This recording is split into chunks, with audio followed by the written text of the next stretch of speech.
Okay, and with that, Madam Deputy Clerk, if you could introduce our presentation, please. Thank you, Madam Mayor.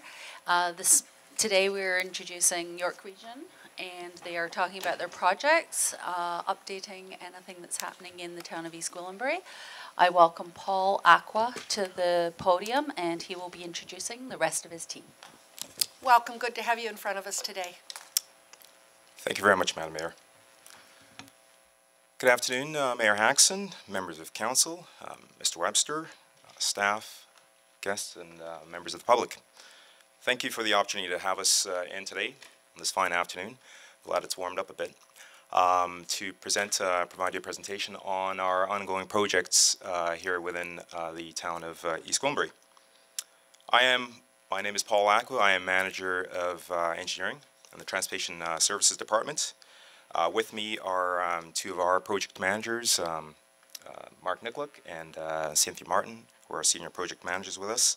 We also have with us colleagues from the Environmental Services Department, Mr. Brian Wolf and Claudia Maselli, who will also be providing an update on those projects as well.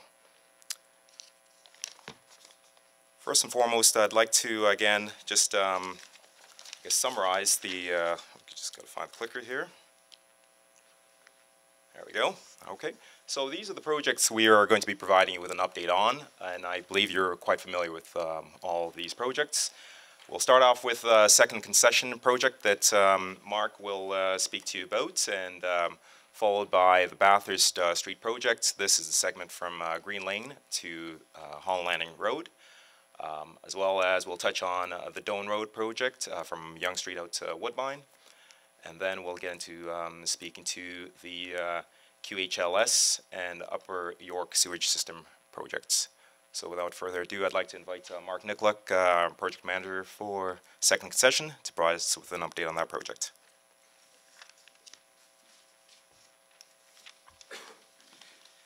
Mayor Haxon, members of council, Chief Administrative Officer Mr. Webster, senior management, ladies and gentlemen, may I begin with the second concession update.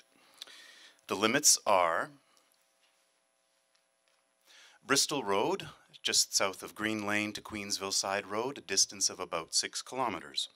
We're about to begin our second year of construction and will likely finish most of our work next year in 2016, with perhaps final paving in 2017. And we're on target to meet our servicing infrastructure milestones for QHLS, but I'll let Environmental Services staff provide further updates during their part of the presentation. And we've come a long way since acquiring the second concession from the town in 2006, including an environmental assessment that we began in late 2008, followed by detailed design, property acquisition involving approximately 50 property owners, and utility relocation. The region greatly appreciates working with town staff on this exciting project and the coordination that continues. The tendered construction cost was $94 million. The largest roads project tendered to date were 30% complete and on budget and on schedule. Acon Construction and Materials Limited is the general contractor, and they've been terrific to work with. This photo was taken during last fall's construction, and it's looking northward from the hill approaching Rogers Reservoir. The reservoir is on the east side, to the right of the picture, with the future pumping station under an environmental services contract to the west on the left side of the picture. The design includes widening from 2 lanes to 4 lanes between Green Lane and Doane Road, as well as an intersection improvement at Algonquin Forest Drive north of Doane Road to provide a southbound left turn lane. As part of this contract, a lot of pipes are being built, including a gravity sewer, multiple force mains, and a water main. The works include a bridge carrying the second concession over the GO Metrolinx rail line, then another retaining wall section to minimize the footprint in Rogers Reservoir, and then another new bridge over the Holland River with abutments away from and not affecting the historic Ghost locks. The design provides cycling facilities on both sides of second concession, separating cyclists from vehicles with a half-meter mountable curb. The design is a first of its kind for the region. Crossing the corridor is the Nokita Trail, which is well used and will provide passage for pedestrians and cyclists through the opening under the Holland River Bridge. This improves the existing condition that requires users to cross the road at grade. This improvement also fulfills a request by East Gwillimbury Council to ensure that cyclists don't have to cross the road. And the team is happy that this could be accommodated in the design, which enhances trail connectivity for all users. The design also treats the retaining walls at Rogers Reservoir in a context-sensitive manner. The project team evaluated a number of options internally and with town and conservation authority staff. A curvilinear retaining wall combines the necessary function of the retaining walls with terraced planting beds. The wooden boardwalk and railings were designed for ease of maintenance. The terraced planting beds were designed for low maintenance using anti-graffiti coating, supporting drought-resistant plant species. This project was also presented at the Transportation Association of Canada's 100th anniversary, a conference that's held each year in different cities in Canada. And this paper and presentation was selected, and we had a lot of talk about East Gwillimbury and the town cooperating with the region and Metrolinx and the contractor. It was a bit of a nice time. And so to recap, the focus that Rogers Reservoir has received is due in part to it being a destination. And to reflect the local interest in this area, the design reflects a number of context-sensitive designs. Wide sidewalks are provided on the bridge and within the retaining wall section to promote active transportation, and there will be lookouts between the bridges where pedestrians can stop for a moment and enjoy the beautiful and scenic views of Rogers Reservoir or continue along the interconnected Nokita Trail. Thank you very much. Are there any questions from members of committee on the second concession project? Councillor Johnson. I was wondering if you could, Mark, point out the lookout areas where if you were walking along the bridge you could look out through? Sure. So these are the two lookouts here. This is the wooden boardwalk, and these are the stepped planting beds. And this is the historic ghost locking system, and the new bridge will have its abutments outside of the locking system. Okay, thank you. Any other questions? Councillor Persicini, please. So not a question, I just want to congratulate, it looks really great. Thank you. I'm looking forward to it, to seeing finished. This, I'll probably be able to jog around that area too. Thank you. Councillor Young. Thank you, Madam Mayor, and through you. Mark, the only thing I noticed, and there's a lot of concrete facing there, especially when you're walking along the boardwalk, and from other areas that we've seen in Newmarket along bridge structures, graffiti. Yes. And how do we intend to manage that? Unfortunately, it happens, and I can just see you've got some canvases down there that some might want to use. Well, we do have anti-graffiti coating as specified in the contract. You're welcome. Thank you very much. Thank you, Mayor Exon. Thank you, Council. Oh, I'm sorry. Don't go away. Councillor Roy DiClemente. Thank you, Madam Mayor. Through you to Mr. Nicolak. You've noted the southbound cyclists would be able to access through the access road. What about northbound cyclists accessing the reservoir area? Yeah, I remember there was something that used to be a little further north on this picture, but I'm not sure what ended up in your final design. You can see it right here. Yeah, it's this rendering, and it's a photo that we're actually flying helicopters throughout construction, so this will create like a montage. We just happen to have this one shot that was rendered. It's right over here. There is the access road for the sewer, which will be also a trail, and there's a pull-off here, and you can actually see the passageway through here. So the northbound cyclists will right over here peel off, and then they'll be able to come this way over the pedestrian bridge and then underneath the structure as well. So there'll be interconnectivity both east and west. Thank you. Yep. Thank you.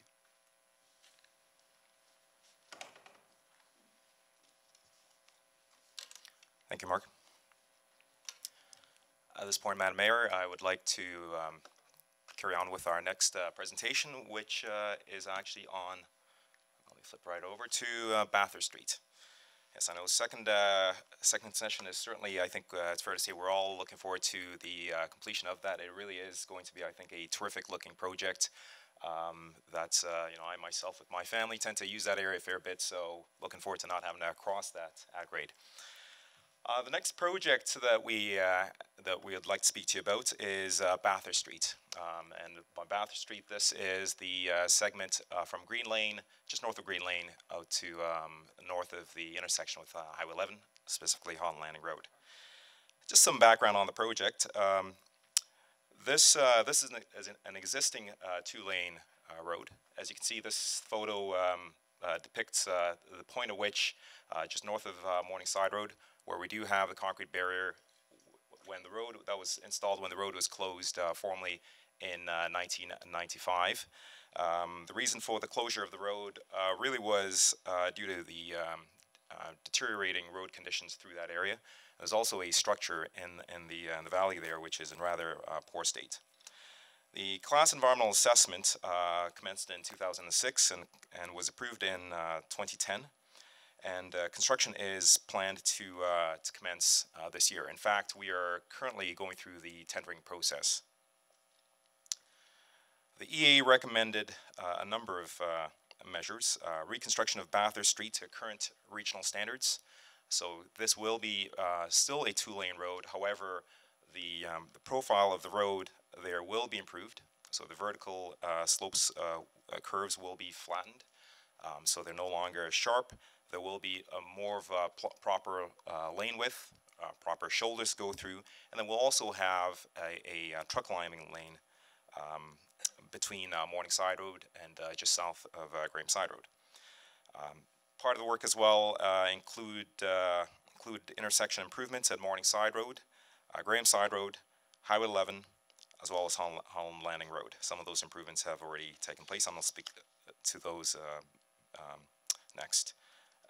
In addition as well, there are significant environmental mitigation that were also recommended in the EA. Now, in 2011, there were artifacts recovered north of Morningside Road that related to a 14th century ancestral Huron-Wendat settlement. This is the Middle Iroquois period between 1330 and 1400 AD. There was further investigation that was undertaken between June and November of 2013, and a report was filed in December of 2013 with the Ministry of Tourism, Culture and Sport. They provided clearance in February of 2014. Now, some of the artifacts that were discovered, as you can see, there are some quite interesting ones there. But probably the most significant find there was one longhouse measuring 51 meters and 6.5 meters wide. There were about 11,427 artifacts that were recovered and documented, which consisted of ceramics, flaked, lithic, groundstone, and worked bone artifacts. There were 2 middens, or garbage dumps, that were also discovered. And the project area was within 1 kilometer of the site. We do actually have brochures here available that Cynthia Martin brought along with her, and so those are available for anyone interested.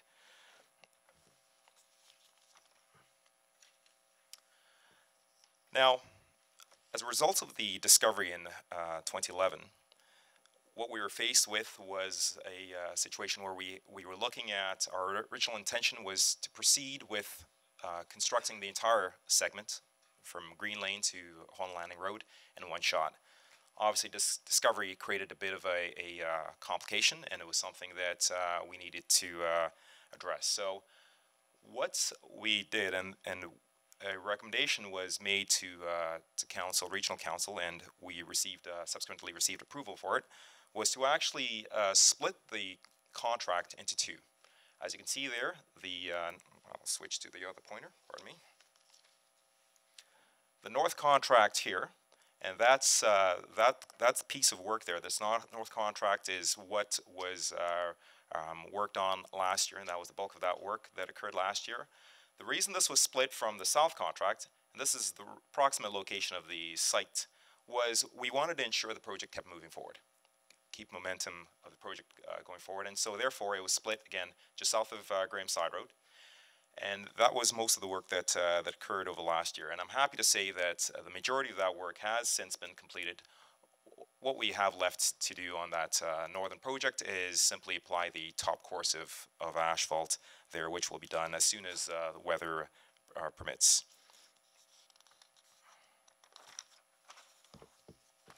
Now, I would like to speak to the north contract a bit more specifically here. What this image shows here is it's an overlay of the new design, and in fact what's already been constructed. That's in the darker lines here. And it also shows there overlaid is the old alignment of the intersection. And that was an alignment, frankly, that was more appropriate for an actual highway. I know it's still referred to as Highway 11, but Highway 11 is in fact now a regional arterial road. So the Ministry of Transportation at the time when they constructed this was done to their rural highway standards. So as you can see here, channelized turn lanes and in fact ramps. Now, recognizing that East Gwillimbury and along with the rest of the region continues to grow a fair bit, and this area is becoming more and more urbanized, it was no longer appropriate for this configuration. This configuration simply did not suit the context of the area that's being developed. As we all know, that there is a fair number of developments ongoing. There are developments just to the south of this area and along with the rest of the town there. So the work that was done here provided more of a conventional intersection, which is appropriate for the more vulnerable users. And by that I mean this now becomes less of a car-centric intersection. It absolutely is well designed to accommodate the needs of the car, but what it now enables us to do is provide an intersection that for the pedestrians and cyclists to safely navigate through, as opposed to having to play a bit of game of chicken as you try to figure out whether that car was going to stop or not. So this is again new location for the intersection. The intersection was shifted about 70 meters to the south. We have proper turn lanes in there. There are zebra crossings through there, and well demarcated pedestrian and cycling facilities in there. We will be, as I mentioned a bit earlier in the presentation, we will be completing the works of this intersection as soon as the weather permits us to do so in the spring. And all what we have left to do there is just the top course of asphalt. But once the work is completed, this will now comply with the Accessibility of Ontarians for Disabilities Act requirements, and it does make this a much safer intersection. Now onto the south contract, and as I mentioned earlier, we did split this up to enable this project to keep moving forward. As you can see in the image to the right there, and you know, you can actually tell by the center line there and how it curves there. So there's a crest there, there's another one there, and I believe there's a little one there. So as you go through, and I know you guys are all fairly familiar with this road, it certainly does give you a sense that it's not, it doesn't meet the current standards because it is a narrower road. It doesn't have much of a shoulder there, and it is a bit of a challenge traversing through there. So now the splits in this south contract that we're currently in the process of, we're actually going through the tendering process with this. Again, this is the Aboriginal site that was identified there. What it does here, and speaking to a bit to the scope of this southern contracts, it will facilitate the reconnection of Bathurst Street between Green Lane and Highway 11. As I mentioned earlier, there is a truck climbing lane north of Morningside Road, which will be approximately 1.5 kilometers. The work will also consist of the installation of 3 large wildlife crossings, which will provide safe passage for the wildlife in the area. And there is significant tree planting that will also occur. intersection improvements at Morningside Road will include partial illumination. And part of the scope of the work of the south contract will also be some resurfacing at the intersection of Green Lane West and Bathurst Street. We call it a microsurfacing treatment to essentially improve the surface traction of that road. For any of those who are familiar with the Costco there, and I live in Aurora, and that's my sort of route back and forth, it is that the surface through there, you may have noticed, does have a bit of more of a shine to it. And so this treatment will help to improve that. Our as far as the south contract work and the work that's been completed to date there, utility relocations have been completed. Property acquisition has also been completed, and we have received permits. We are looking at a 2-year construction period. So again, hoping to, our plan is to have that work completed at the end of 2016. There is an anticipated road closure as part of this work. We anticipate having to close Bathurst Street between Morningside Road and Green Lane West from June to December of 2015. So that's this segment here. And that again is to facilitate the construction of drainage culverts through there. There's also a closure that will be required for the west end of Morningside Road, about a fairly small section there, about 100-meter section, to facilitate grading work, and that will be in the spring of 2016 for a period of about 6 weeks. And we will be working with town staff to facilitate that work.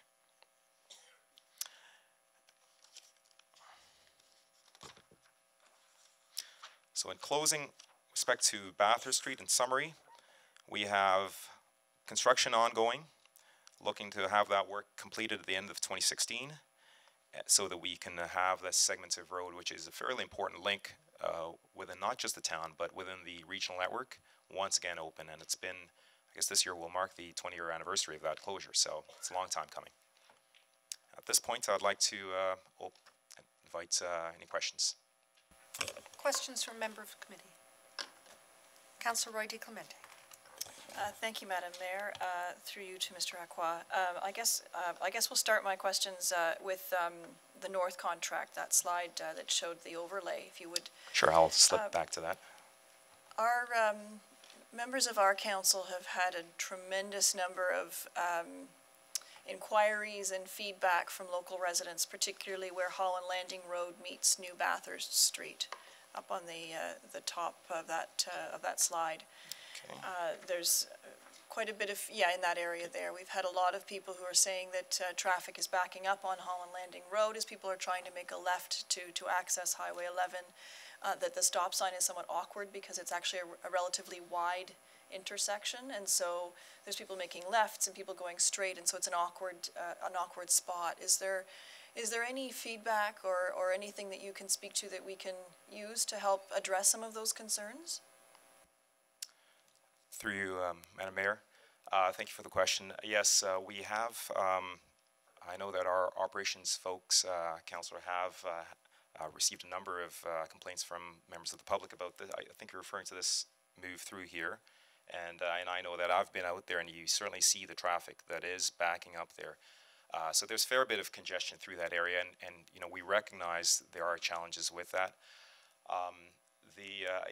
You know, I know that what our traffic operations section is going to be doing for the next period of time is actually monitoring the operations through not just this intersection, but as also looking at how it impacts the Holland Landing Road movement. So at this point in time right now, there is no Band-Aid that we're going to put on there. I think the plan is to see really monitor operations through there, particularly once we open up the southern segment of Bathurst and that connection occurs.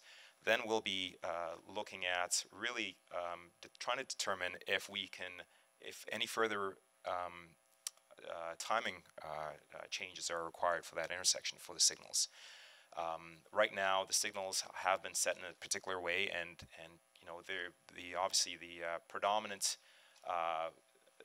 vehicular movement is along Highway 11, but we are continuing to, and we will continue to monitor operations through there. I know it's not necessarily the answer you were looking for, because day in, day out, people are frustrated, but this is a, you know, and if I may, I think it's not an ideal place to really have an intersection, if you will, because when you look at the spacing between these two intersections here at Highway 11 and Holland Landing Road, there is not a whole lot of room there. If we were planning a brand new facility, I can tell you, we wouldn't have two intersections this close by.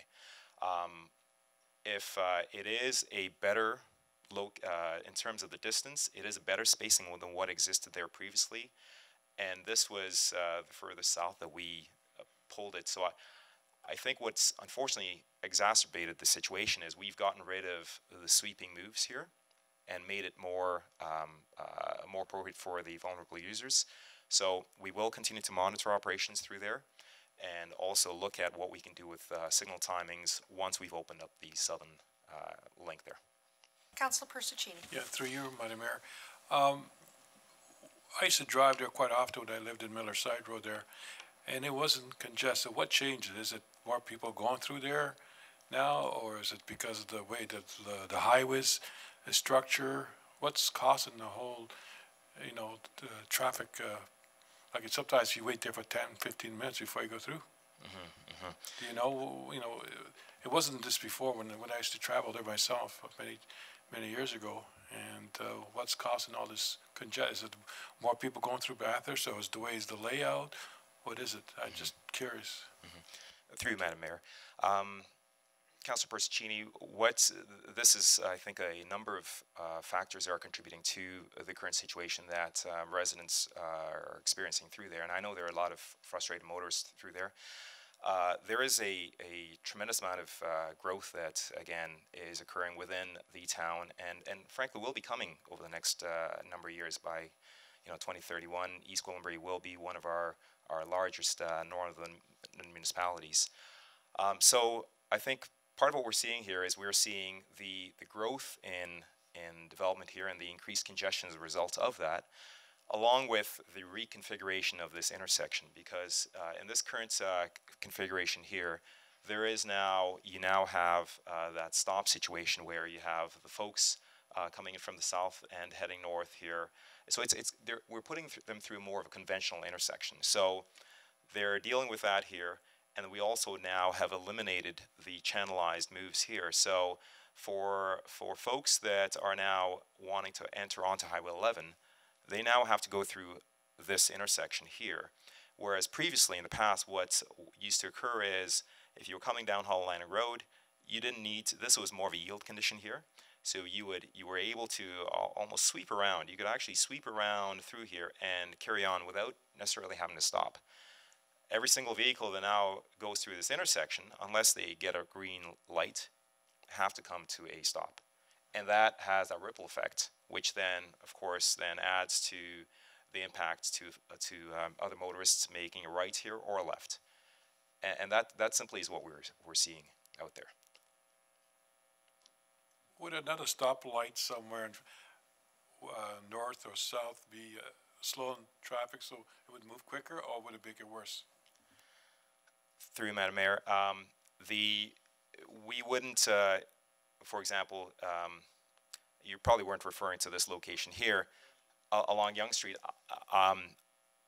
That would require, I think, a broader analysis. Off the top of my head, I'm not sure where we would place it or whether there would even be a benefit to that. The one thing I do want to say is we will certainly be monitoring, and we are monitoring the situation there. So once we have the southern leg open, we will be certainly looking at what measures, if any, we can implement to help improve operations of this location.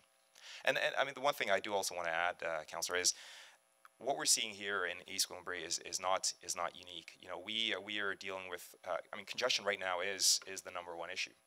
You know, we hear this time and time again that we need to fix this, and it is unfortunately the reality that is facing us in the future as we continue to grow, and we'll get to 1.8 million people in 2031. You know, it's something that is going to become a new norm, and I know it's not something people like to hear it, but it is becoming a fact of life in the region of York. Councillor Young. And, go ahead, Councillor Young, then Councillor Johnson. Just to clarify on this north section, all that remains there for those intersection improvements is another top course of asphalt? Through you, Madam Mayor. That is correct, Councillor. Okay, so the design, everything, that's what we're going to see from here on out? That's correct, Councillor. Okay. We are going to be putting in a surface course of asphalt, and then obviously there is line painting out there today, Yeah. but we will be then reapplying the final line painting there. And further to that, a lot of the traffic that is backing up on Hall Landing Road, is it fair to say that the majority of that traffic is trying to get through our municipality and onto number 11 highway to head to Bradford? Through you, Madam Mayor, I'll be honest. I'm not as familiar with the traffic numbers. See which way the vehicles are going, but that's probably a big generator. Could we or get that destination information? Because I'm guessing, and I could be dead wrong, but I would imagine that most of the traffic that's backing up is heading towards Bradford or maybe cutting across and going into King, and I think that's where you could be seeing a lot of it. And if you have those numbers, I would like to know. I would be curious to see what exactly that leads to. I guess at the end of the day, there's justification and reasons on why you've changed it, and you hope that when the region makes an improvement, that it is an improvement. And I don't know from a traffic flow standpoint if you've accomplished it at this point. So I'll leave it at that. Thank you. Councillor Johnson. Thank you, Madam Mayor. Residents really are missing that slip-around lane that they could use to go to Bradford, and they continue to complain about it, just to let you know that. And it feels that way when you're there as well. You think this is causing the issue that I cannot get out of the way and get on through. And I do agree that if they're traveling through, we should know that. If they're just using East Gwillimbury to travel through, or roads, regional roads in East Gwillimbury to get through. One of the big concerns that's been mentioned to us as well is the grade on that neck between Holland Landing Road and Yonge. Yes, the south half of that. And so that would be if you were going to be going east from Yonge Street to Holland Landing Road. The grade appears to be something that would be used on a road with much greater speed. And when people have requested information about that, the region has said that the grade of the road was designed to suit the intersection layout, the road curvature, and the posted speed of the road. What we found was interesting is that the region was responsible for each of those factors. And so if you're responsible for the design and the layout and the curvature, were you putting the grade in order to offset those as problems? The grade does seem to be far too steep, and people are finding that the snow that's piled on the south side of that section, is melting toward the road, and they fear that they will slip well, there's been some icy conditions. They're afraid of slipping on that section. And further, there's some visibility problems where the snow is piled up right on the edge of that road. And that visibility would be if you were traveling from Holland Landing Road to Yonge Street, looking south. When you arrive at the intersection, there are times when the snow is not pushed back far enough for the car to see. Right, exactly. When the snow is piled there, residents are unable to see properly. When they do go to make their turn, I know it's signalized, but people still like to look and make sure it's clear. So that is... Perhaps there are other things that you will need to do now that you have it designed in that way and that it's in place to make it more safe. I have another point too I wanted to make. The intersection that you've shown us here, the one that you say is more pedestrian friendly, that looks very square, and you have, can you point to it with your red marker, the square intersection of it, exactly. If that similar look was at the Holland Landing Road, New Bathurst Street, then I could understand what you are saying. The one that is the intersection with Holland Landing Road and New Bathurst Street is still more of a Y, and people are finding it very difficult to understand what they're supposed to do there or where they're supposed to stop. Do you have some things you're going to be doing in the spring to finish that intersection, to make it a little more understandable to the motoring public? Through you, Madam Mayor. Just to speak to a number of your points there, and I think I'll got them jotted down here, Councillor. So it's the first question, which related to the super elevation, and yes, we certainly have heard those comments as well, and we recognize that this is again the so I guess just a few things I wanted to point out. The work here has not yet been finished. We still have the surface course asphalts to put in. So as part of that work this what is out there today is not necessarily the final grade, the final cross section. However, it is fairly close, and I don't want to understate that.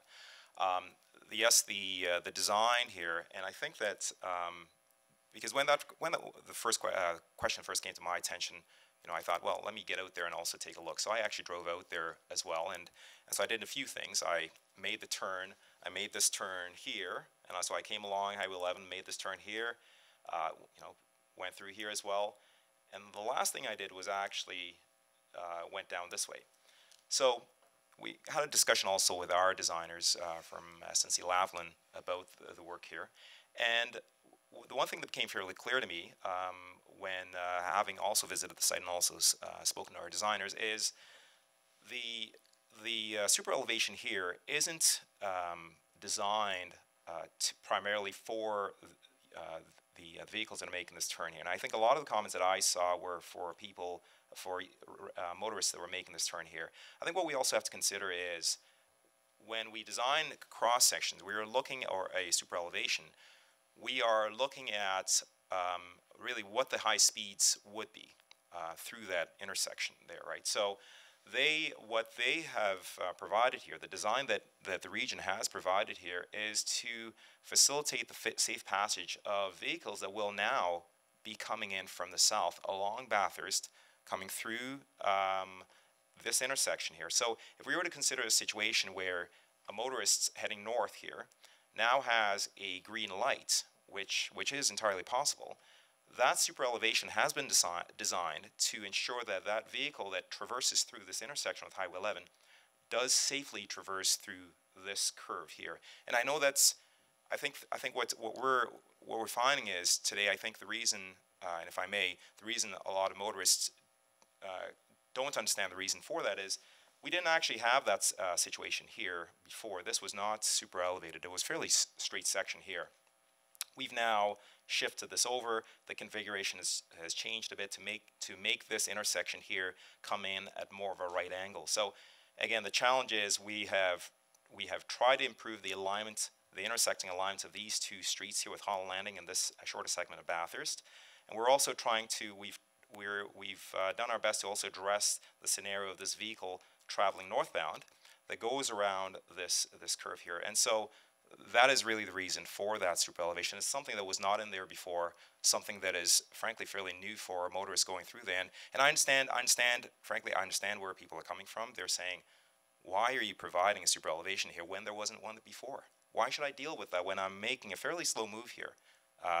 So that's the answer to the first question. And then to the second point about the snow clearing obstructing the view there, and I think it's a very good comment. I know I live on my street there. I live on a local road in Aurora. When I come on, I'm also quite often dealing with the same issue when we have snow, particularly a winter like this. And I know it wasn't as severe as last winter, but we've had a fair bit of snow, particularly in the month of January and some of February there. And you have that snow piling up. So we'll certainly take those comments back to our road maintenance guys and ensure the plows are, in some of these hot locations, are dropping that wing down and clearing more of that snow, as much of that snow as possible. And it is, I'll be honest, this is probably one of our more significant challenges when we have a lot of snow piling up is trying to ensure that we are clearing the snow that tends to build up there to ensure that we provide as much sight lines. I think the challenge is after a fairly significant snowfall, the priority is actually getting the snow off the surfaces of the road. They go through their first passes are just they're really pushing as much snow as they can off the roads. And then after they've done that, then their second order tends to be coming through some of these locations and trying to clear more of that snow aside. So we will take that comment back to ensure that that is something that we pay more attention to in this location.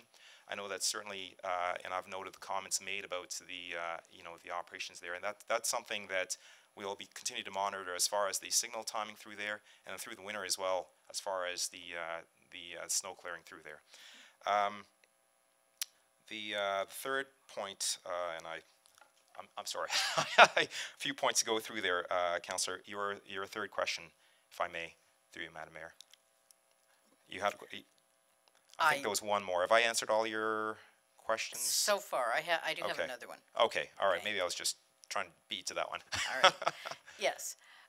If a resident is coming, or motorist coming from Queensville Side Road southbound, down Bathurst, and arrives at your Holland Landing Road intersection, and that traffic becomes blocked, if a vehicle is coming southbound and they do now know that there's a problem at that intersection, that it will be backed up.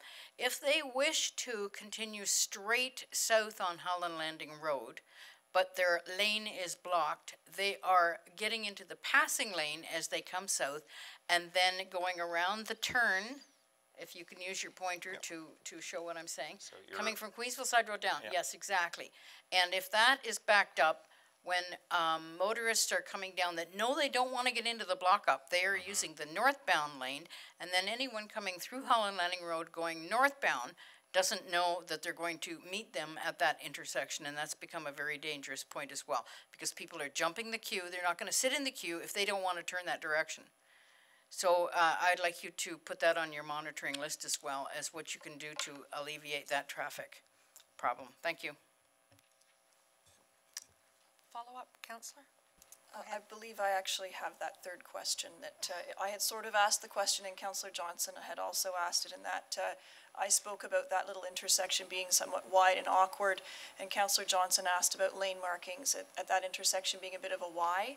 I guess to be even further clear about the question is, when you do your top course of asphalt, are you also painting lines so that people know where they're supposed to be, and so that they're not traveling into oncoming traffic or making an inappropriate left or a right or whatever? That's an awkward spot to be driving in right now. So I guess that would be the question, then, and I have a further one as well. Through you, Madam Mayor. Yes, that is our intention as well. When we apply the final surface course, final asphalt, I'll use layman's terms, final layer of asphalt on there, we will absolutely be going through there and placing the final pavement markings as well. Now, as part of the asphalt layers that we did already install, we did also put in pavement markings. I think that the one thing that becomes a fair bit of challenge at this time of the year is those lines just don't pop out as much. With all the salt, what happens is the entire surface of the road looks fairly gray. So it is, I think what we're seeing is we're dealing with new pavement marking locations, and also this time of the year where we have it looking fairly gray. So some of the motorists in this area may not be as familiar with what the new lane configurations are, which is exacerbating the situation as well. So when we do apply our final course, we will also, again, as part of our monitoring, we will take a look at what is occurring through there. And I do appreciate the comments that have been made here, because frankly, those I haven't heard of people making those maneuvers, and those are fairly troubling when we hear of people making those moves. And I realize it's because people are frustrated. So we will take a look at what we can do to help address some of those issues. If I may, Madam Mayor, further. Go ahead. With respect to monitoring, I guess my request would be that if there was a way for any changes, if you're seeing something now that can be adjusted, that you would make those changes now rather than requiring the folks who are frustrated now to wait until the end of 2016 when the southern portion of Bathurst is opened for you to make, I'd rather see you make some changes now. I know you said that congestion is a reality. I guess the reason why we've been hearing such frustration from our residents is that the change that growth hasn't arrived, and yet we've introduced congestion where there was none previously. And I know that our local residents are so frustrated with it that they're actually using Toll Road and going further north parallel to Highway 11 and then making a really unsafe access onto Highway 11 from what is essentially a farmer's laneway. So people are frustrated, and if there's a way for us to do something sooner rather than later, I think that would certainly be my request to you. Thank you, Madam Mayor. Okay. Thank you very much. I will echo what has been said by all members of council, and unfortunately, the feeling is this is not a good news story. This is a area that has created, it may not have been quite as safe. However, it certainly didn't provide the congestion that we have there today. And it's not a good news story for the residents or for all of us here. We've heard it many, many times. I know that there's been a lot of correspondence come from my office to the region about it. It doesn't make sense to people, and so we've kind of sat back and thought that people need to be educated on a new, particularly an area like this. They need to feel comfortable with it because the other one had been there for so long. But it now has been many, many, many months, and I'm not seeing the behaviors change. I'm not seeing the satisfaction with that area changed at all. I think to add on to it, and I don't believe that any members of council have discussed this, that once the 404 opened in September, the mid to the end of September, what we now see is Queensville Side Road is a shortcut in the absence of a Bradford bypass, that it is being used across the Queensville Side Road to Bathurst, south on Bathurst Street, and they're now lined up north on Bathurst Street, trying to negotiate that corner of New Bathurst and the Holland Landing Road. So again, that stop sign, and they are clearly going to the Bradford area. I concur with Councillor Young in that the traffic patterns will be interesting, but the reality is that the congestion is being bore on the backs of our residents.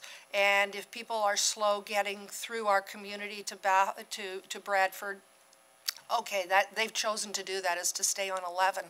But for us, it now interferes with driveways along the Holland Landing Road, so much so that some days are backed up almost to the train tracks.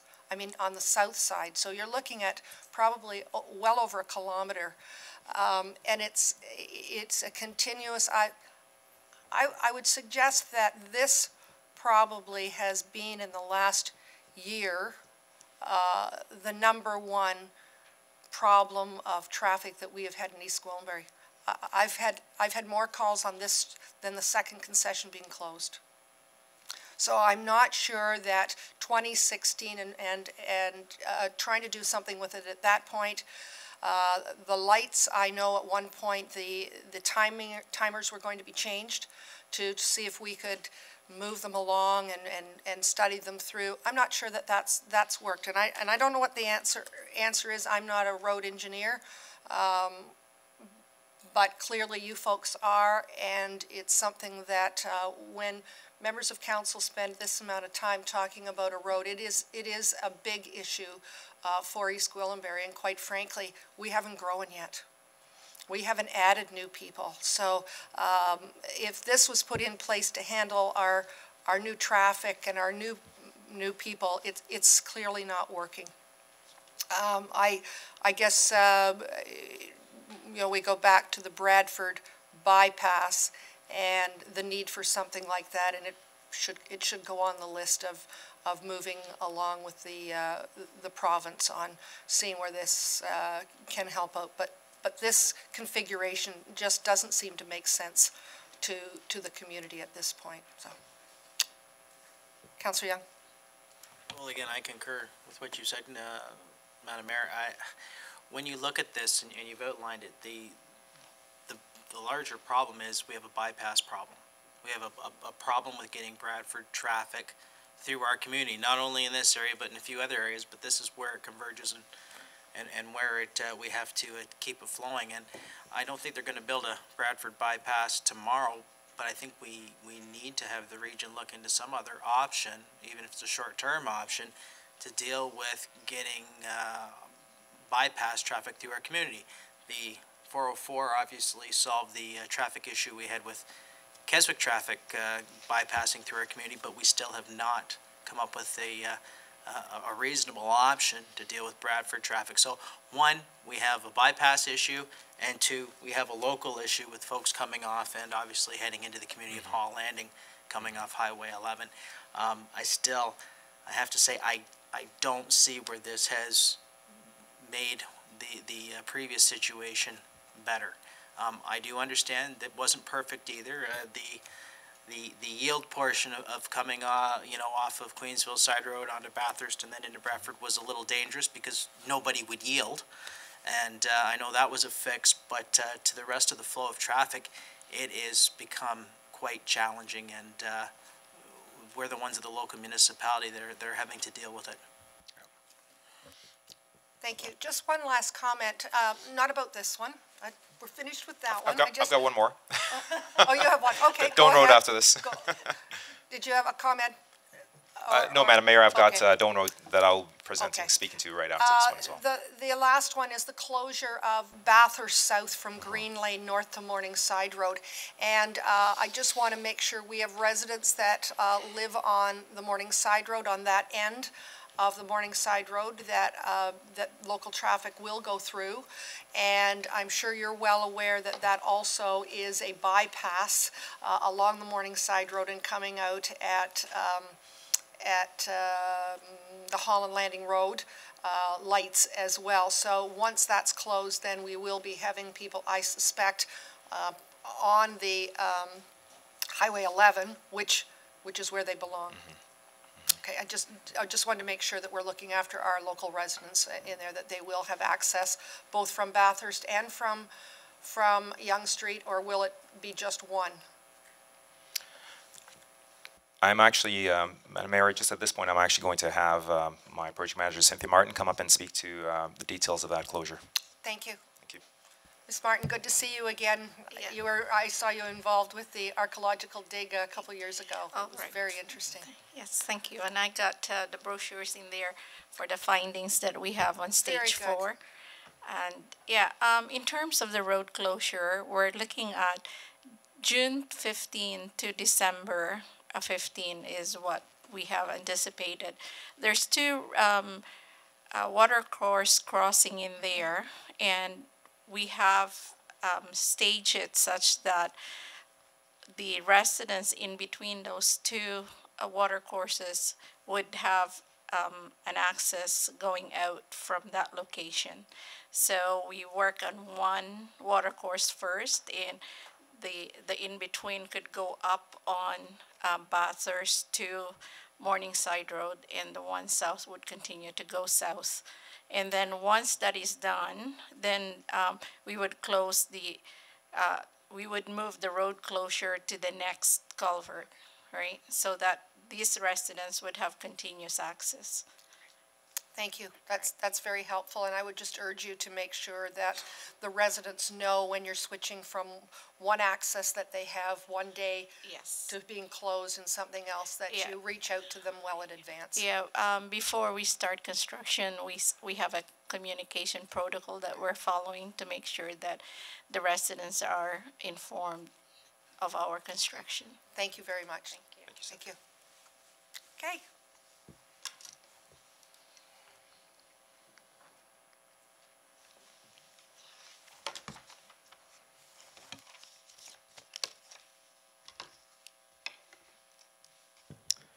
The next project I'd like to speak to is Doane Road, specifically Doane Road from Yonge Street out to Woodbine.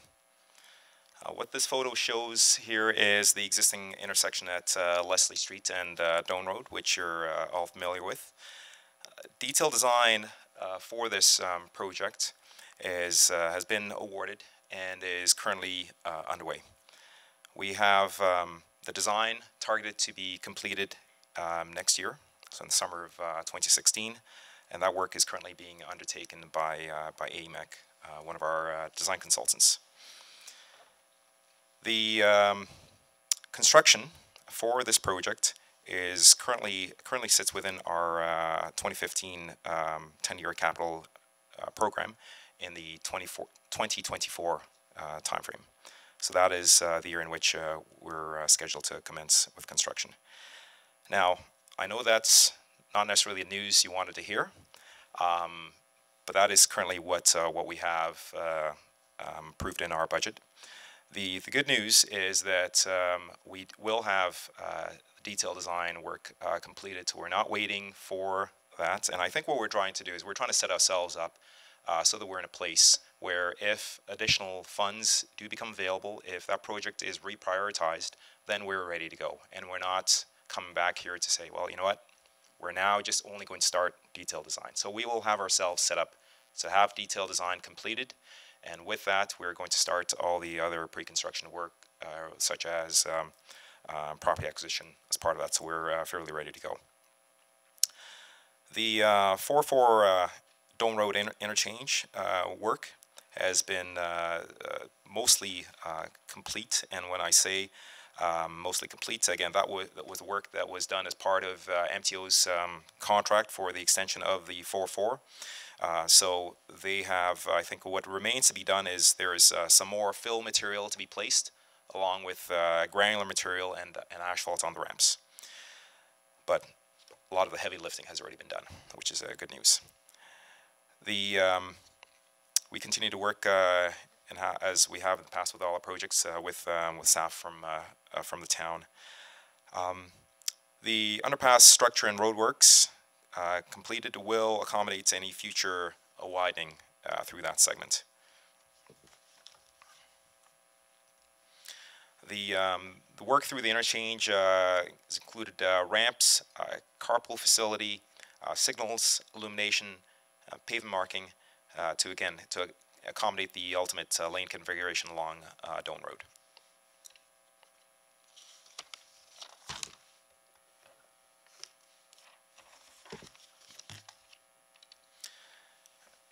And this image here, I don't think that's mine. Nope.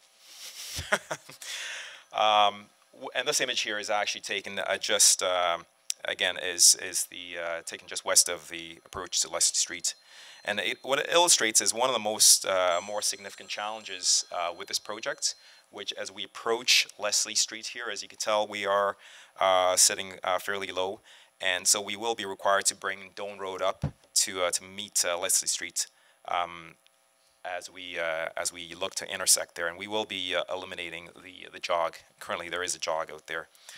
So the scope of work for Doane Road, again, this includes partly road reconstruction, and through some of the segments a widening, because Doane Road right now is a 2-lane rural road. Between Yonge Street and 2nd Concession, we will be reconstructing Doane Road from a 2-lane rural road to a 2-lane urban cross-section. We will be adding to that cycle tracks, and actually this will be, I call it the 2nd Concession solution. 2nd Concession is the first project within the region of York. I'm proud to say that that has provided such a solution, as you can see there. And what it does is it gets the cyclists off the road and places them behind a mountable curb. This ensures that cyclists of really all ages feel fairly comfortable using that type of facility. And so we will have something similar to that, actually the same type of solution here along Doane Road. Between 2nd Concession and the 4-4, we will be widening Doane Road from the 2-lane rural cross-section to a 4-lane urban cross-section. Again, that solution will include the cycle tracks that I just spoke to. It will also include the 5-meter wide boulevards That segment will include 2 jog eliminations. So there is a jogged intersection at 2nd Concession, as well as the Leslie Street jog elimination.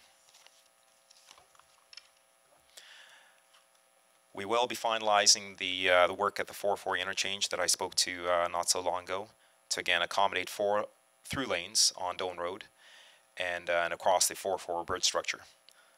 The work will include at the interchange there final grading and paving of all ramps. We will also be investigating feasibility to accommodate the cycle tracks that we have and are currently in the process of designing along Doane Road. We will be looking at how we can accommodate through the interchange as part of our work. Between the 4-4 and Woodbine Avenue, we will be widening from the 2-lane rural cross-section to 4-lane urban cross-section. And again, going to the urban standard really is a recognition of the developments that will be coming in the town.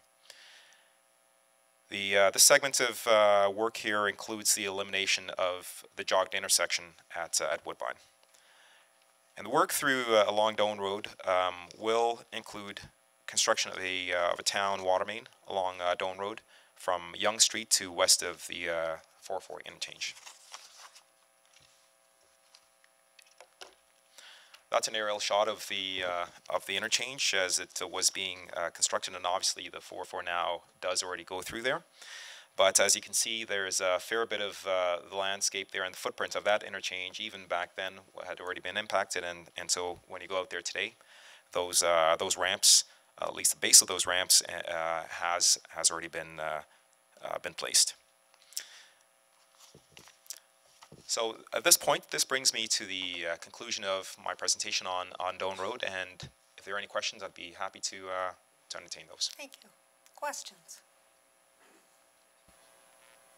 No questions? Go ahead. Thank you, Madam Mayor. Through you to Mr. Acquah. If you could go to the previous slide that shows the current cross-section of Doane facing, I think it's heading towards Leslie, says the previous slide. I'll figure this thing out in a second. It'd be facing west, that's right. Okay. Sorry, I can't.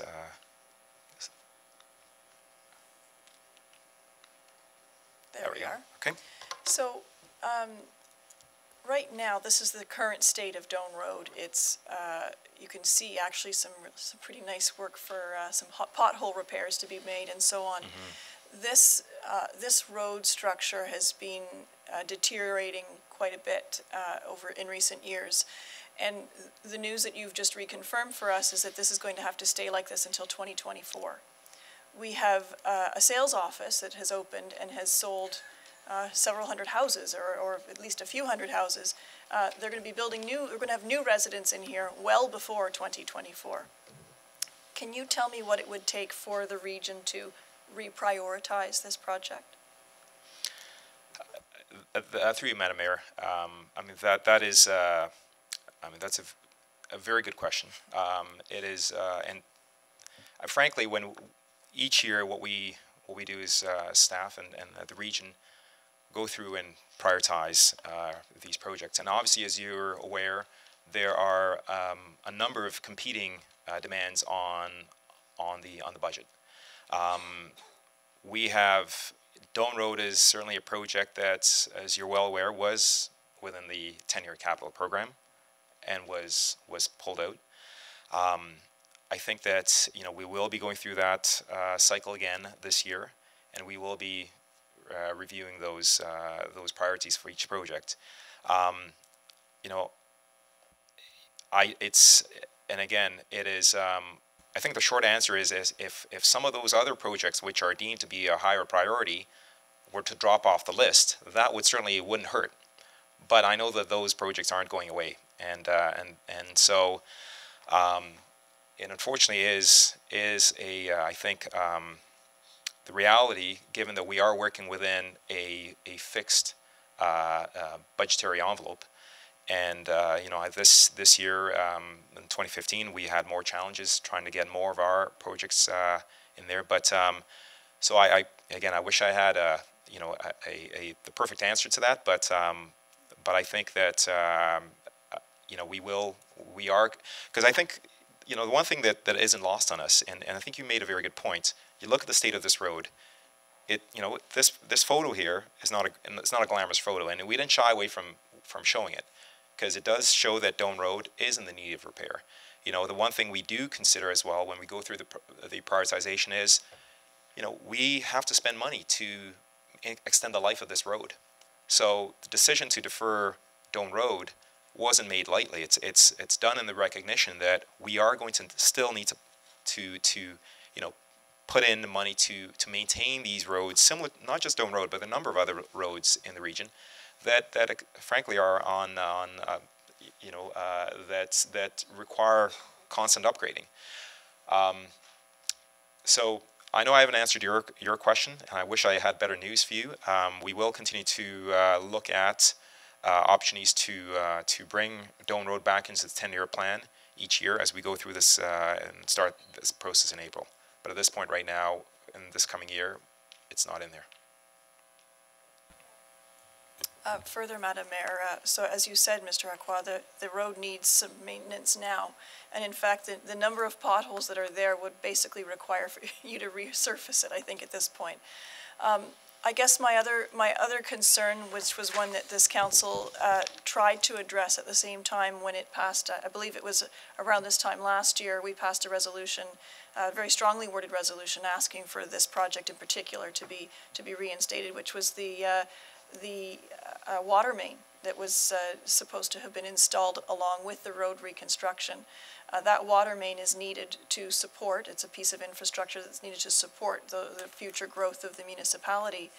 I would be concerned, and I'm not sure if it's a question for you or if it's a question for our own staff or someone else in the room, but how does the delay of that installation of the water main affect the approved subdivision plans that are in this area? If there's not going to be water for these houses, then we shouldn't be allowing them to be sold and built. So this is, you know, that's a larger question that I think needs to be answered as well. That if the road project is delayed, so is the underground infrastructure that accompanies it. Thank you. Okay.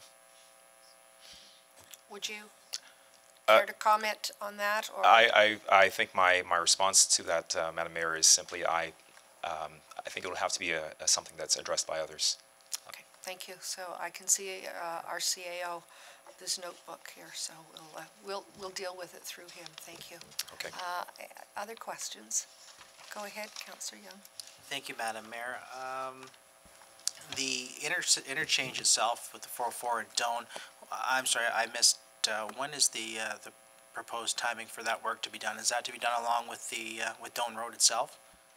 Through you, Madam Mayor, that is correct. So the finalizing the interchange works would be done as part of our project. So the ministry has done I'd say that, as I said, the heavy lifting on the project. They have built up the grades significantly, and so as part of our project, we would actually be completing those works. And completion time, when you say 2024, is that completion of these works? Or no. Starting? No, that would actually be for shovels in the ground to actually start. Okay. So that pushes a little bit farther back. So right now my daughter's in grade 4, so she'll probably be going to university or maybe even close to being finished university by the time she can use the Doane Road interchange coming home from school. I think it is very frustrating. We are planning a community. We are seeing significant development. This council, previous councils, I think, have supported and worked through accepting development to come to our community because we believed that we were going to have the proper infrastructure in place when that time came to develop. This is significant, as the next issue coming up about the UYSS are significant pieces of infrastructure that we rely on to be built in this community as we see a growing community move forward. I know Doane Road, from my standpoint, I look at the changes that have happened with Doane Road, where the region completely shifted the proposed alignment of Doane Road back to the existing alignment where you're going to be moving forward with right now. And that's difficult being a local representative, even though it's a regional issue, because you commit to the general public that this is what we're going to be doing. And it's quite a shock, especially if you live in that area, to think that, okay, we're no longer going to be moved forward with what we originally planned. We're doing something completely different. Then we go through the rigmarole of getting everybody engaged and upset about taking a quiet country road and turning it into a 4-lane freeway to be serviced with an interchange from a highway to, we're not going to do it right now. We're going to hold off for 10, 12 years before we actually put this piece of infrastructure in place. I don't like the fact that we play these games with our residents. And maybe games isn't the right terminology to use, but that's the impression I get, and I think that's the impression that some folks get in this municipality when dealing with York Region. And it's frustrating because we're partners, we work together. The largest portion of our residents' tax bill goes to you, the Region of York, and this is the treatment that we get back for that. So as it relates to this, it's disappointing. I certainly hope that through the effort of this council and our regional representative, that we are able to get some of these projects moved up a little closer to today than tomorrow, because I think it's becoming a real disservice to this community to put our faith into York Region when we're building this community in the way that we are, and not having the infrastructure in place when these new residents come and are going to need it, and the existing people who live here who will rely on that infrastructure too. Thank you, Madam Mayor. Through Madam Mayor, if I may. Please. Councillor Young, I totally understand where you're coming from and the frustration. And it's not just, I mean, and I know you're representing, the residents of the town, and we know the residents are frustrated. It's not, it is not an ideal situation. As I mentioned, when the decision was made to push Doane Road out, it wasn't one that was made lightly. And, I think that, I appreciate Council's position, and I think that it is important Council continue to push us to have a project like Doane Road put back in. At staff level, we're tasked with going through. The reality is we don't have all the money we would like to have to deliver all these projects. As an engineer, the one thing we love best is to actually build. And sometimes we're criticized for wanting to go out there and build everything. So it does actually at staff level, it is also frustrating for us not to be able to deliver the infrastructure when we have, as you said, I know Mark Nicoluk was involved in the EA, sitting at all those tables with people saying, here we're coming through. So it's a painful pill for people to swallow when you say we're going to go through and do this, and they've accepted that, and then all of a sudden, but now wait. And it's not an easy situation, and we understand that, and that's why I think with respect to Doane Road, whenever I sat through those meetings where we've talked about reprioritizing, Doane Road has always come up because exactly what you talked about, the development that's ongoing, and frankly, it's not an ideal situation to have homes built and not have a road that meets their demands, but that is given the financial constraints we're working within, that is the reality. So, but as I said, each year as we go through the budgetary cycle, we will continue to look for those opportunities to reprioritize projects like these. We won't shoot the messenger.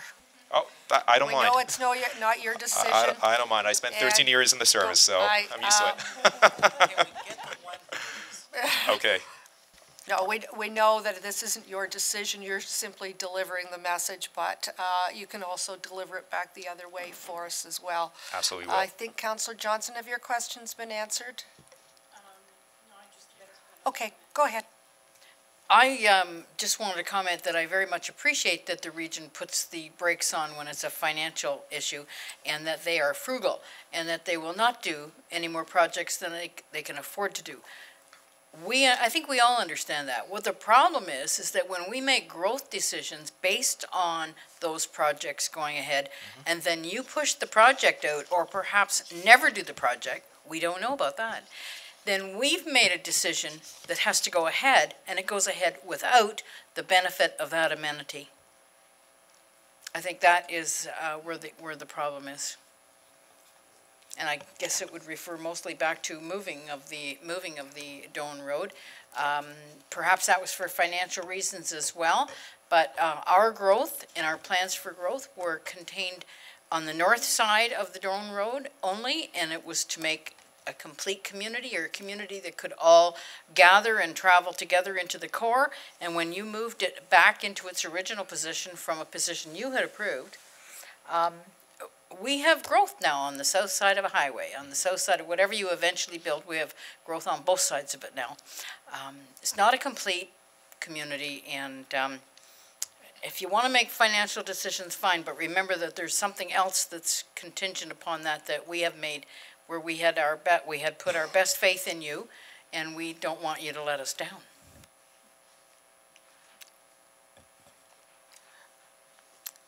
East Gwillimbury really is very supportive of the partnership we have with the region, and I think you can tell from this discussion that you are an important part of our growth and an important part of our daily business. So it's we value it. We value the partnership, and we want to make sure that it continues to work for us. And not having discussions with all of this, we still know that there are millions of dollars that are going into East Gwillimbury. It's just the ones that are not moving forward become a frustration. I wanted to go back myself, and I'll finish off this Doane Road one. Just wanted to go back, and you had originally talked about Yonge Street to the second concession, and it no different than the piece there that you're showing as well. It is in very poor repair. It is a local road for us, although the region took it over a few years ago. It is a local road for our residents, and I would urge you, I know you're talking about maintenance, I would urge that the maintenance on this piece between Leslie and the second, as well as major maintenance on the piece between the second concession and Yonge Street. It's our only other way of residents getting into and out of Holland Landing, and it's really important. And quite frankly, it's an embarrassment to us, to the region, but in heavier traffic times, I think it's a safety issue as well that needs to be addressed. So I would hope that while we're not rebuilding it, that we're going to maintain it to a high standard until such time as it is going to be rebuilt. So we're looking at basically 9 years. I don't think it's a bit of cold pack. I think it's something much greater than that. So I would ask if you could please take that message back as well. Thank you. We will. Thank you, Madam Mayor. And now you're on to the next piece. At this point, Madam Mayor and Council, I would like to invite my colleagues from the Environmental Services Department to come up for their presentations. Thank you. Thank you.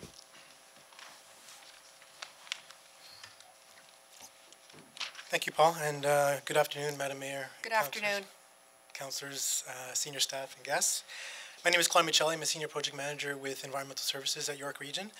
And through you, Madam Mayor, I'll provide a description and update of the current ongoing wastewater servicing works in East Gwillimbury. Grab my map. I'll try to use this map to describe the works, and unfortunately, there wasn't enough room to show all of the separate pipes that are going in the ground, but we have the red circles represent pumping stations, the red lines represent wastewater pipes, both gravity sewers and force mains, and the blue line represents water main. In the early 2000s, York Region initiated a project to provide wastewater servicing to the communities of Queensville, Holland Landing, and Sharon. The current Queensville, Holland Landing, Sharon wastewater and water servicing project is under construction, and it involves 6 construction contracts, 4 contractors, and is worth approximately $150 million.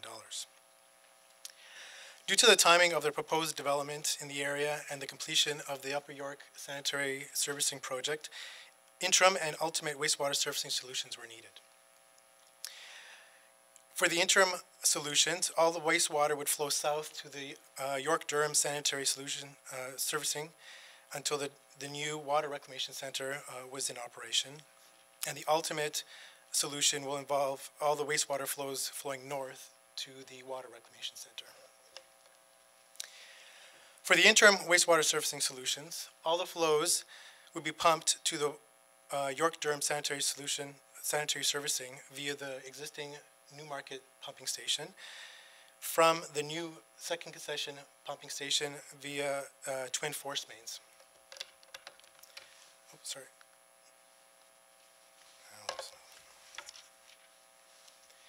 So here we have is the location of the new second concession pumping station. Is located on the west side of second concession, just across from Rogers Reservoir, and it's just nestled between the GO tracks and the Holland River. We are constructing twin force mains that will go from the pumping station south to Green Lane, along Green Lane, and then south through Hydro Corridor to the existing Newmarket pumping station, where it'll eventually get pumped into the YDSS. Servicing this pumping station will service basically all, in the interim solution, all of the Holland, Landing, Queensville, and Sharon communities. There'll be 3 new gravity sewers that will be draining into this pumping station. The first one is along second concession, and it'll go from Green Lane north to the second pumping station. This will service the new developments within that stretch of second concession. The second one is a gravity sewer that starts just north of Doane Road, and it'll flow all the way south, all the way down to the second concession pumping station, and then we'll service all the developments along second concession north of the pumping station. The third is the Sharon trunk sewer. It starts on the east side of Leslie Street, just north of Mount Albert Road, and it flows southwest along the Hydro Corridor to the east edge of Rogers Reservoir, and then it'll go through Rogers Reservoir to the second concession pumping station, and this sewer will service all of Sharon. In Holland Landing, we have a new Holland Landing pumping station. This is located on the site of the existing pumping station on Bradford Street, just on the banks of the Holland River.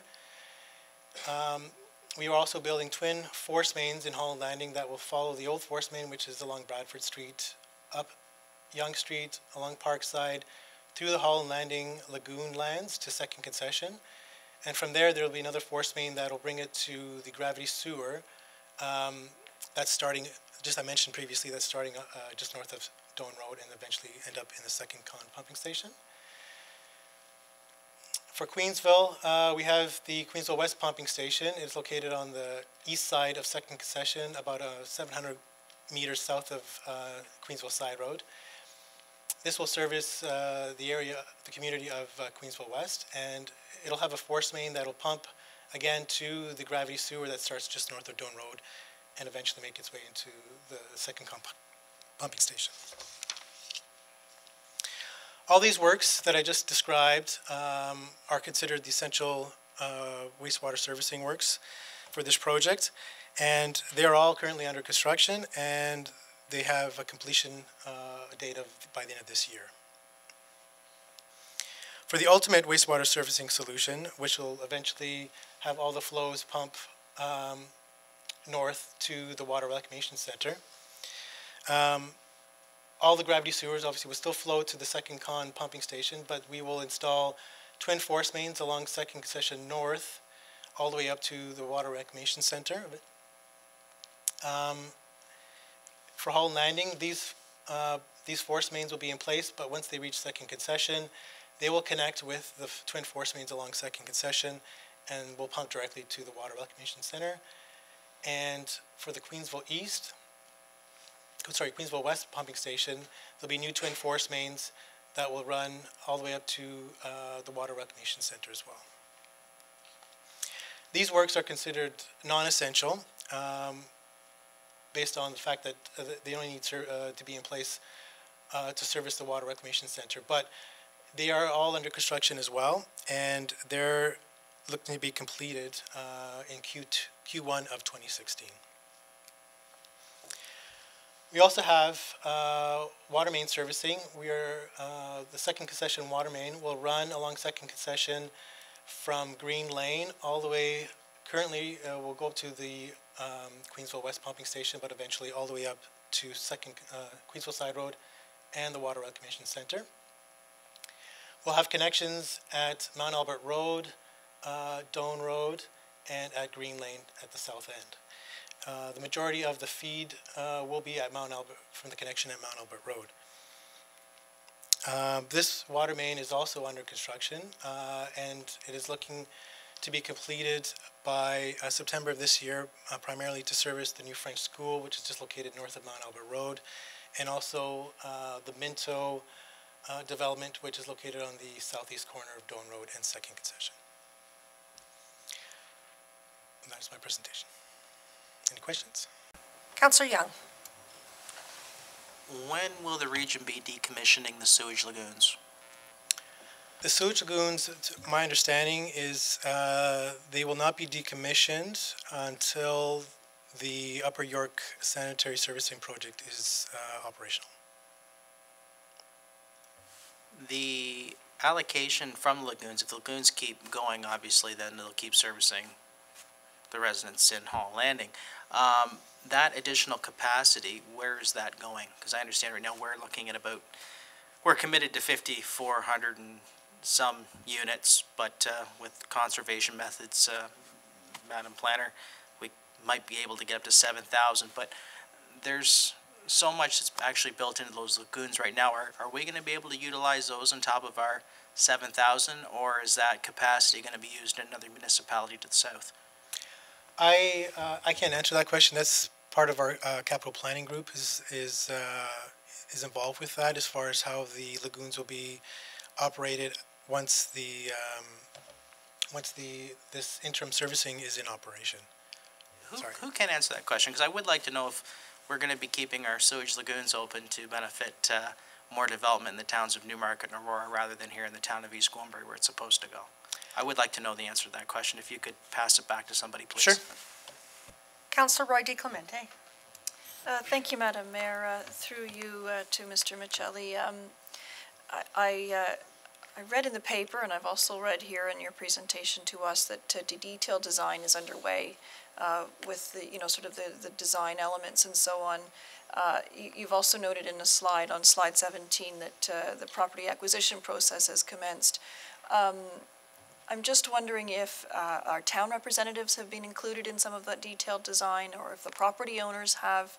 As I understand it, that area where you're proposing it to be is designated for future growth for us, and obviously we would want to make sure that whatever is built there would be in keeping with what our expectations of what will also be put there from other stakeholders. I'm just wondering if you can comment on who is involved with your detailed design process, or if in fact it's been put on hold as well.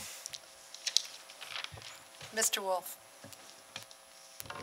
Yes, Madam Chair, we've jumped ahead to my section of the presentation, so yeah. I wonder if... So I can address that if you would like, or if you have more questions for Claudia.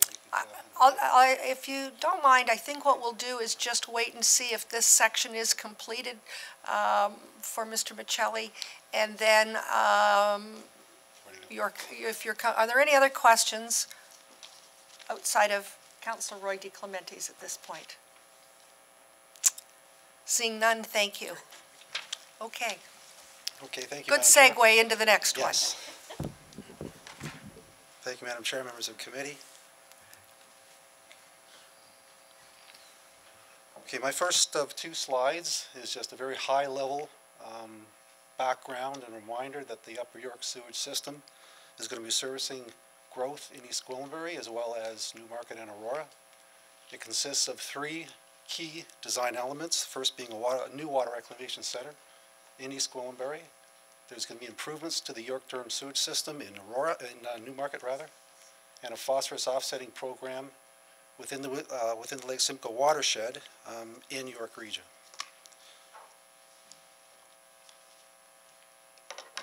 Now, detailed design is well underway on all three elements. Geotechnical field investigations has been completed at the water reclamation site and the outfall route.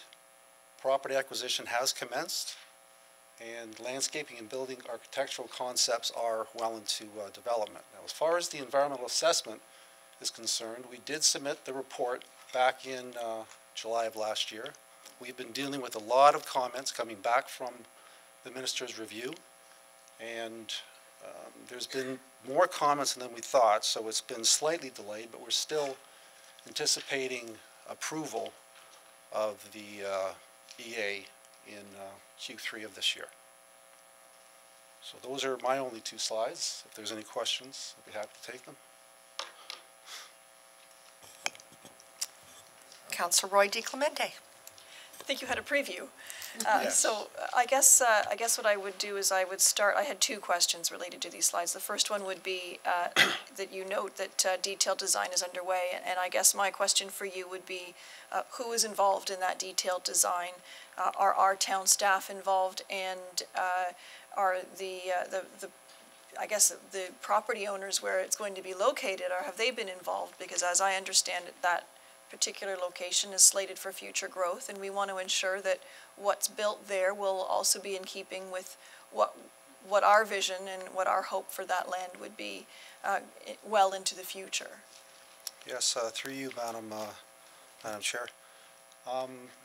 This project has gone through 6 years of environmental assessment, and the town has been very involved in that. Now that we're into detailed design, we already did have a kickoff a task force meeting about fall of last year. The town was represented. A lot of what's been happening since the kickoff meeting and now has been a lot of behind the scenes work, a lot of preliminary work. The next time that we're going to be approaching our stakeholders is going to be at the 30% design, which we're literally weeks away from, so we will be reaching out again. As far as the property owners are concerned, the property owners have been consulted with through the EA. Any of the permanent land requirements, everybody is aware through the environmental assessment process. Right now, we're just preparing registered plans and getting some preliminary appraisals together. We have had some cursory conversations with some of the residents, but the formal correspondence will be happening within the next, I'd say, month. So we are moving forward with property acquisition as well. I guess what my concern would be is if you're you've said here that at the 30% design stage that you'll be reaching out again, and I guess that's where I'll hang my hat. But I guess your answer to me is that at the 30% design phase you'll be coming back to stakeholders like this body and like our staff and like the other people in our community to get their input into that process. Is that a correct assumption? Through you, Madam Chair, yes, it is. This design it's a very extensive design. And we made a lot of commitments with respect to the just the ice monitoring for one, and that work is ongoing as well. We're getting baseline data, it's called, with respect to the ice monitoring and all the other environmental aspects that we're dealing with. So we're collecting a lot of data. A lot of the commitments is going to be happening through monitoring during construction, But yes, we are going to be reaching out. We're going to continue public consultations. We're going to have some public consultation centers, but we need something to present. And this is a very extensive design. This is the first of its kind in Canada, and so we have nothing we can actually pull off the shelf. It's a very intensive design. If I may, just further, on the previous slide, your third aspect is the phosphorus offsetting program. I'm just wondering if you could speak a little bit further in detail about what that is and perhaps whether you have found a market for the reclaimed water that would be presumably found as a result of this plant. Right. Through you, Madam Chair. The phosphorus offsetting program and the reclaimed water program are actually two completely different things. So with the phosphorus offsetting program, that is where we're going to be looking for stormwater management ponds, existing stormwater management ponds, that we would retrofit to compensate for the added phosphorus that the plant will have to discharge into the East Holland River. Now, that program is still pending approval, and I will say that my feeling, anyway, is that that's one of the things that the ministry is probably wrestling with the most. It's one of them anyway. So until we get final approval from the ministry on the program, we can't actually pinpoint the exact ponds we're going to be using. We have some idea, but until it's actually finalized, we can't move forward. And we will, at that time, once approval is in, we will be reaching out to the town to execute the formal agreements necessary to do these pond retrofits. Now, with the reclaimed water, what we did during the EA is we sourced out opportunities. We didn't actually sign any agreements or anything like that, but we had to prove to the ministry that opportunities were out there. And we identified sod farms, we identified golf courses, and some forestry lands that this water could go to. But another key distinction between the two programs is that the facility needs the phosphorus offsetting program in order to meet our compliance limits. We don't need to sell any of the reclaimed water in order to meet our compliance limits. We're doing that because it's the right thing to do environmentally and for our water resources. Other questions? Go ahead. I'll speak last. Go ahead. Yeah, okay, thank you. Through you, Madam Mayor, Mr. Wolf, the infrastructure that's gone in the ground at this point, I think it was mentioned in the previous presentation for the YDSS and the UYSS. We have actually put, or are putting, the pipes in the ground to service that end facility, the UYSS. That infrastructure is going in the ground now. Through you, Madam Chair, yes it is. And what works have been done as it relates to the pumping stations? Have they been set up in a way that you can more or less flip a switch at some point and they will reverse flow? It's not that simple, but yes. Okay.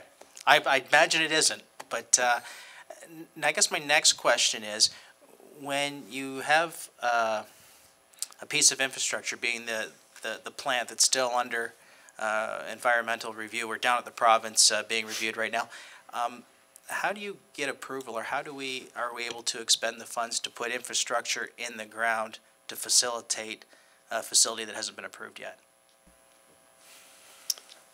Through you, Madam Chair.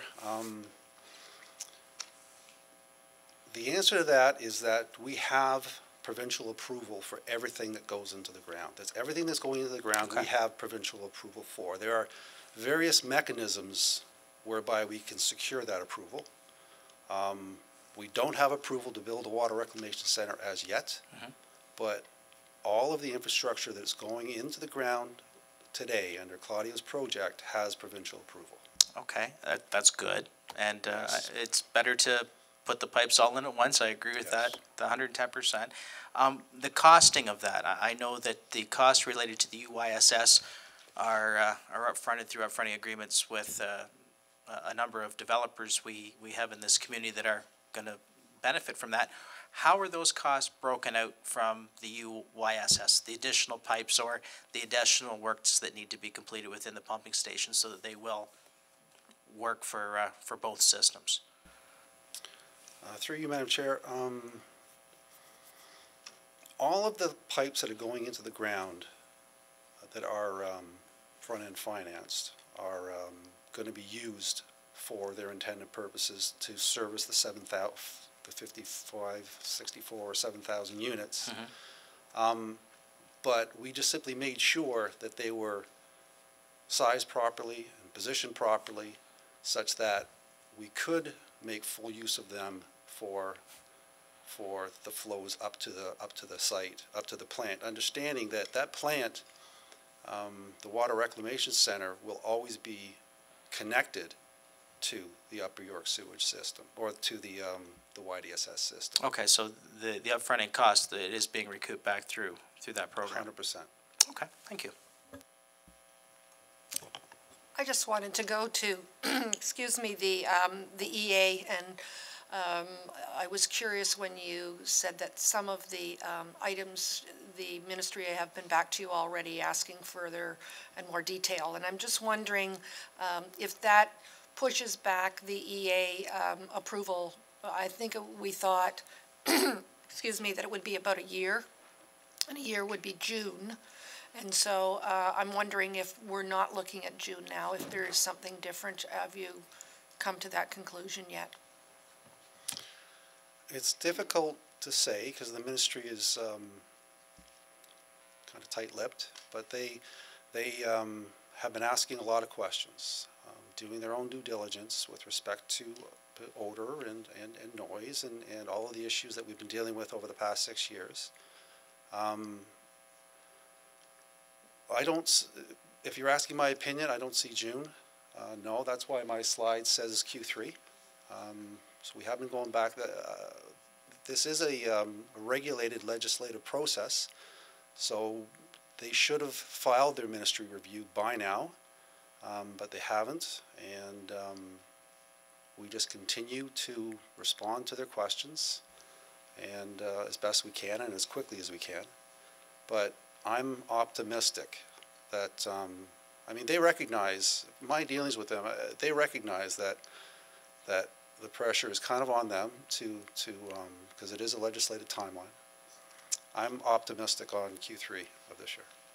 Thank you. I'm not suggesting rushing it by any means. I think that it's good that the ministry is asking a lot of questions and perhaps some things that the team hadn't thought might be questioned. It gives us the confidence in going back to our community and saying that the ministry has thoroughly investigated and gone through all of the areas and with an approval then that they find it is good for our community. And that's what we want to be able to do at the end of the day is say that it is right and good for us to have this in our community to deal with our own sewage. So I'm just wondering about the timing because I thought that roughly a year with something of this magnitude. So thank you for sticking your neck out there a little bit and with your opinion. I guess the only other thing, and Councillor Young spoke about it, is the lagoons, and you've heard that from this body, a variety of faces here, but this body for quite some time. And the promise to our community to have them decommissioned as soon as possible. It's something that has, I believe, on the books that when the Upper York, York-Durham system was in place, that the lagoons would be commissioned and be some kind of a public land for the community. I don't believe that there are any open sewage lagoons anywhere in York Region operating at this time, and it's time is overdue that we not be the last one to continue to have them operational. So I know you'll pass that message along when you go back to staff as well, that it is a serious situation in our community, and I'm not sure that any other municipality would, quite frankly, tolerate. It's working for us, it works fine, but it's old technology and we want to move forward. Thank you. I'm not seeing any other questions, and I believe you're the last presenter. So thank you very much, and I'd like to thank all of the region people for coming out. Really do appreciate it. I know that you have a lot of information to take back to the powers that be as well, and share with them what's important to us. We have a partnership with the region. We value that partnership. We know that East Gwillimbury's strength is moving forward with the region, and when we don't see it moving forward, that's when, unfortunately, we get frustrated by it, and I know you're the messengers, so I would just ask that you would take that back, that, as I said, we value the partnership and want to continue it, even those that have been delayed. Thank you very much.